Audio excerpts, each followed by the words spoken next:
ভালো নয় কবর, জায়গা ভালো নয়, আমল দিয়ে কবর গৃহ সাজিয়ে দিতে হয়।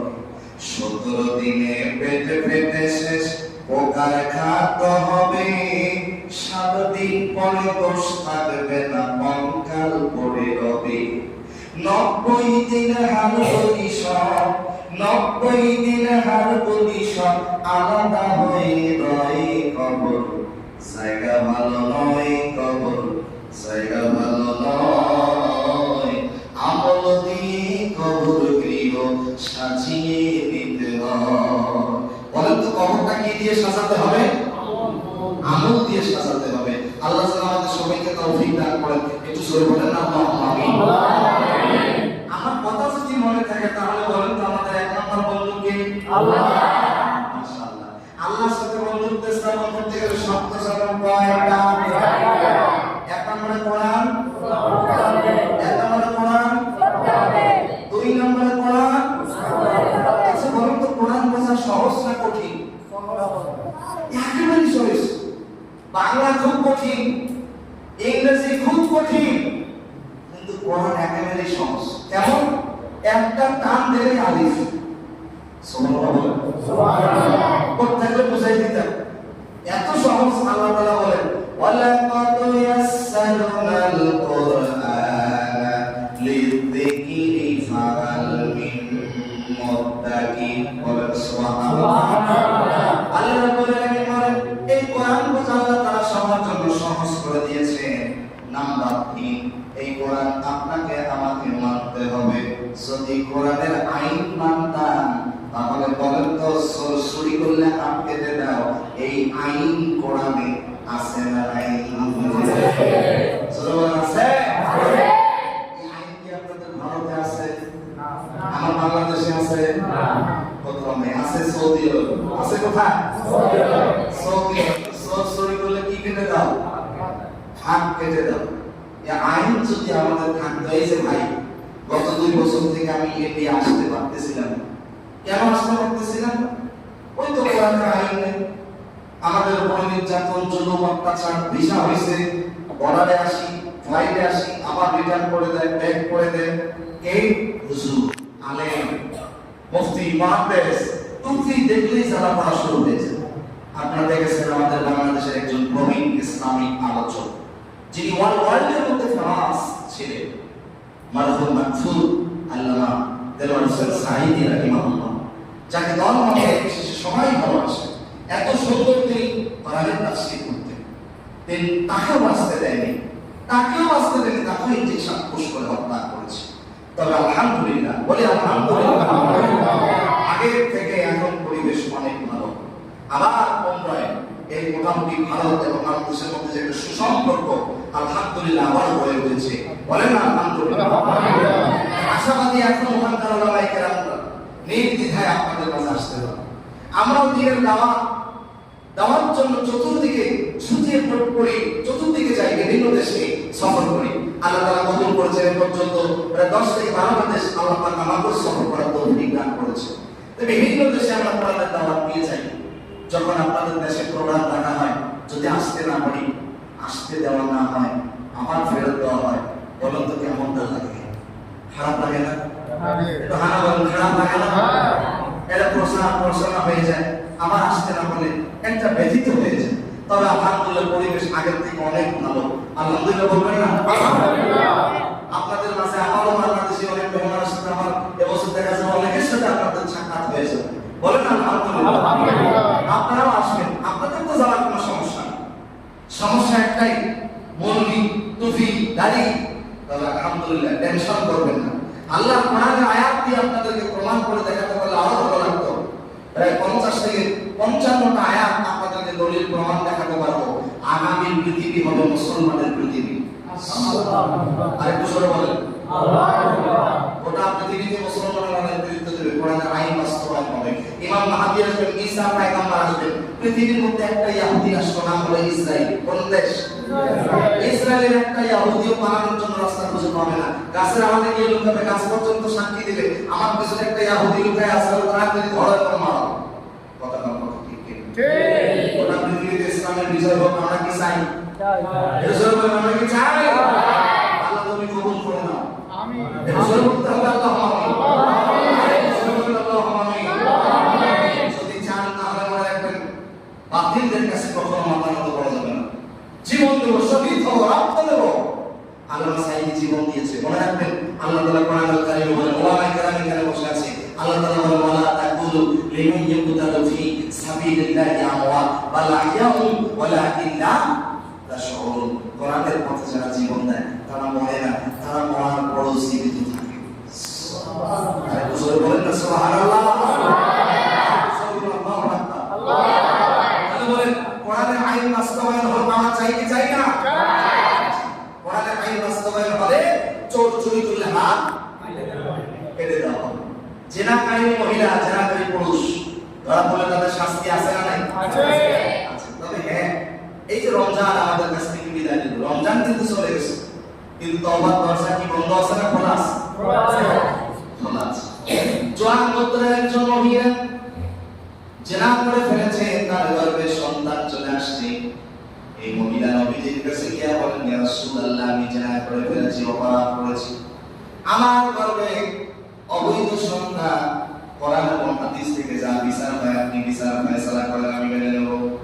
আল্লাহ নবী রাহমাতাল লিল আলামিন মহিলাটিকে ডাক দিয়ে বললেন, তুমি বাড়িতে চলে যাও, যেদিন বাচ্চা প্রসব হয়ে যাবে ওই দিন আমার কাছে আসবে। বাচ্চা প্রসব হয়ে যাওয়ার পরে আমার যখন ওই মহিলা নবীজির কাছে চলে আসছে, আল্লাহ নবী রাহমাতাল লিল আলামিন ডাক দিয়ে বলেন, তোমার বাচ্চাটা এখনো ছোট, তোমার বাচ্চাটা তোমার বুকের স্তনে দুধ পান করে বড় হবে। অর্থাৎ তোমার বাচ্চাটা ততদিন পর্যন্ত বুকের স্তনে দুধ ছাড়বে না, ততদিন পর্যন্ত আমার কাছে আসিও না। যেদিন বাচ্চাটা দুধ খাওয়া ছেড়ে দিবে ওই দিন আমার কাছে আসবে। কিছুদিন পরে বাচ্চাটা দুধ খাওয়া ছেড়ে দিল। এরপরে মহিলাটি নবীজির কাছে যখন চলে আসছে, আল্লাহ নবী রাহমাতাল লিল আলামিন কোরআন হাদিস অনুযায়ী মহিলাটার বিচার ফয়সালা করতে গিয়ে মহিলাটার ইন্তেকাল হয়ে গেছে। ইন্না লিল্লাহি ওয়া ইন্না ইলাইহি রাজিউন। মৃত্যুর পরে আল্লাহ নবী ঘোষণা দিলেন, যাও মহিলাটার গোসল করাও, কাফনের আল্লাহর এই কোরআন তাকে সুপারিশ করে জান্নাতে নিয়ে যাবে।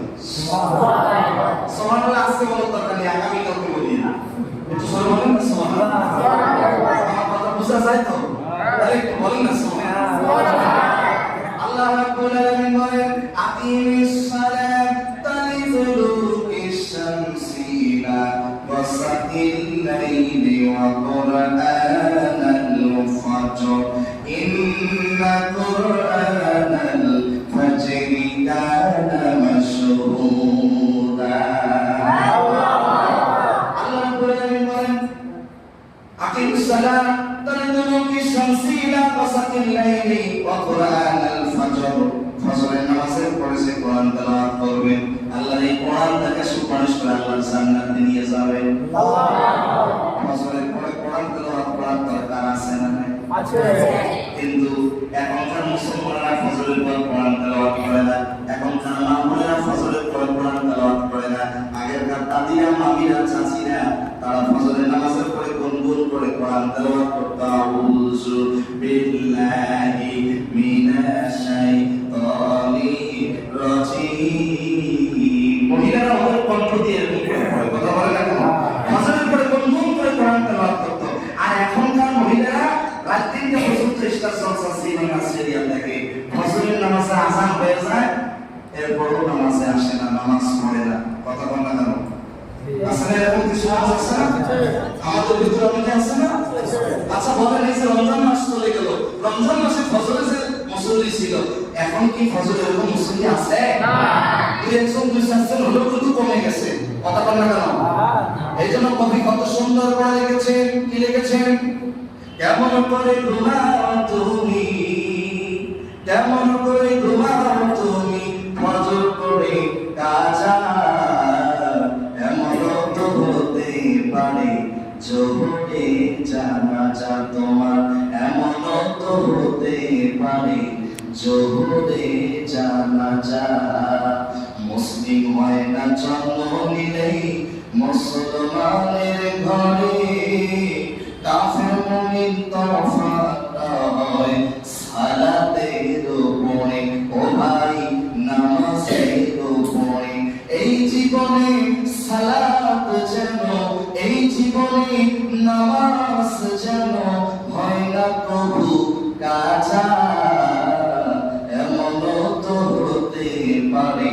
জোহরে জানাজা তোমার এমন তো হতে পারে, জোহরে জানাজা। জোহরে কি হতে পারে? ঘুম ভাঙলেই সকাল, না ভাঙলেই পরকাল। এই যে মসজিদে আলোচনা হচ্ছে, এই মসজিদের মাইকে যেন কোন মুহূর্তে ঘোষণা আসবে অমুকের সন্তান অমুক আজ দুনিয়াতে বেঁচে, বলবে না? বলবে না? আপনাদের ভারতে বলে না? বলে। মারা যাওয়ার সাথে সাথে ঘোষণা হয়, একদিন তোমারই নাম মসজিদে হবে না। তৈরি থেকো, তৈরি রেখো কবরের মাসান, একদিন তোমারই নাম মসজিদে হবে না। এটা হানা বলেন, হবে? হবে? কুল্লু নাফসি তাই তো মাশাআল্লাহ, আপনারা তো কোরআন আয়াত মুখস্থ যে প্রতিটা প্রাণীকে মৃত্যু স্বাদ গ্রহণ করিতে হবে। যার জন্ম আছে তার মৃত্যু অবধারিত। প্লিজ কনফার্ম করেন, যার জন্ম তার মৃত্যু অবধারিত। এই যে দেখেন আমরা বেঁচে আছি, এটা কথা মনে রাখবেন, আমরা সবাই একদিন হব লাশ। আপনি হানাফি, শাফি, মালিকি, হাম্বলি যে মাযহাবেরই হন না কেন, আপনি হাত নাভির উপরে বলেন, হাত নাভির নিচে বলেন, আপনি দলিল বলেন, আপনি জলিল বলেন, আপনি আমিন আস্তে বলেন, আপনি আমিন জোরে বলেন, যাই বলেন না কেন মনে রাখতে হবে আপনি যে মাযহাবেরই হন, আপনি এমপি, মন্ত্রী, মিনিস্টার, আপনি প্রধানমন্ত্রী, আপনি যাই হন না কেন, মৃত্যুর স্বাদ সবাইকে গ্রহণ করিতে হবে। আমরা সবাই একদিন হব লাশ। বলেন তো কি হব? লাশ। আমার নাম মাওলানা আবুবকর সিদ্দিকী। মাওলানা আবুবকর সিদ্দিকী কেমন আছে না? মারা যাওয়ার সাথে সাথে আর মাওলানা বলবে না, আর আবুবকর সিদ্দিকী বলবে না, তাড়াতাড়ি বলবে লাশটা তাড়াতাড়ি ঘর থেকে বের করো। কথা বলেন, কথা ঠিক? আমরা সবাই একদিন কি হব ভাই? এই লাশ কবরে পৌঁছার আগে পৌঁছে যাবে বাস। কি পৌঁছে যাবে? সুরুপ ভাই একটু বলেন, কি পৌঁছে যাবে? যাবে কি? যাবে বাস। আমার 3 নম্বরে মনে রাখবেন, এই বাস পৌঁছে যাওয়ার আগে পৌঁছে যাবে আপনার আমার বাস। বাস এখন উপরে কাঁচা আছে, কাপড়ের কাপড়, সে কাপড়ের কাপড় নাকিন কাপড় দিয়ে আপনাকে দাফন করা হয়েছে। এই দাফন করা কাপড়টাও ঠিক আছে, কিন্তু ভিতরে লাশটা পৌঁছে গেছে। কথা বলেন, যায় না? যায় না? যায়। মনে রাখতে হবে আমরা সবাই একদিন হব লাশ। আর এই লাশ কবরে পৌঁছার আগে পৌঁছে যাবে কি? বাস। এদিকে বাস, হ্যাঁ আমরা চল, আমরা সমাধানটা শেষ করে দেব, বলি না ইনশাআল্লাহ। এই সমাধানটা পর্যন্ত কি থাকা যাবে না? আমি বাহিরের মেহমান যেহেতু দেখা হয়ে গেল, আল্লাহ রাসূল আমাদের প্রতি রহম করুন। আমিন। বলেন আল্লাহুম্মা আমিন। আচ্ছা, কথা লাইনে একটু আলাদা হয়ে গেল। আসলে কথা বলার মাসে কি কথা বলে, তাহলে কাটার কথা লাইন অন্যদিকে চলে যায়। তাহলে আসেন, আমার সবার আগে পৌঁছে যাবে কি? বাস পৌঁছে যাওয়ার আগে পৌঁছে যাবে লাশ। একটা মানুষ যখন মারা যায়, এখানে মেডিকেল সায়েন্সের ছাত্র যারা আছে খুব মনোযোগ, একজন মানুষ যখন মারা যায়, মারা যাওয়ার পরে মাত্র 6 দিনের মাথায় তার নখগুলো খসে যায়, 9 দিন পরে মাথার চুলগুলো পড়ে যায়, 17 দিন পর পেটটা ফুলতে ফুলতে অটোমেটিক বাস্ট হয়ে যায়, 7 দিন পর 2 মাস পর শরীরে কোনো বস্তু থাকে না, কঙ্কালটা কবরে পড়ে থাকে, 90 দিন পার হওয়ার সাথে সাথে কঙ্কালের হাড়ের জয়েন্টগুলো সব আলাদা হয়ে যায়, হাতের হাড়ের জয়েন্ট আলাদা, পায়ের হাড়ের জয়েন্ট আলাদা, প্রত্যেকটা হাড়ের জয়েন্ট আলাদা হয়ে যায়। কিসের এত অহংকার? পৃথিবীতে এসেছিলাম যেভাবে, যেতে হবে সেভাবে। পৃথিবীতে আসার একটা সিরিয়াল আছে, কিন্তু যাওয়ার কোনো সিরিয়াল নাই। আসার সিরিয়াল আছে কেমন? দাদা, দাদার পরে কে? ছেলে আছে না? ছেলের পরে নাতি, নাতির পরে পুত্র। কিন্তু যাওয়ার সময় দেখবেন 80 বছরের বৃদ্ধ দাদা বেঁচে আছে, আর 80 বছরের দাদার কাঁধে 15 বছরের নাতির লাশ।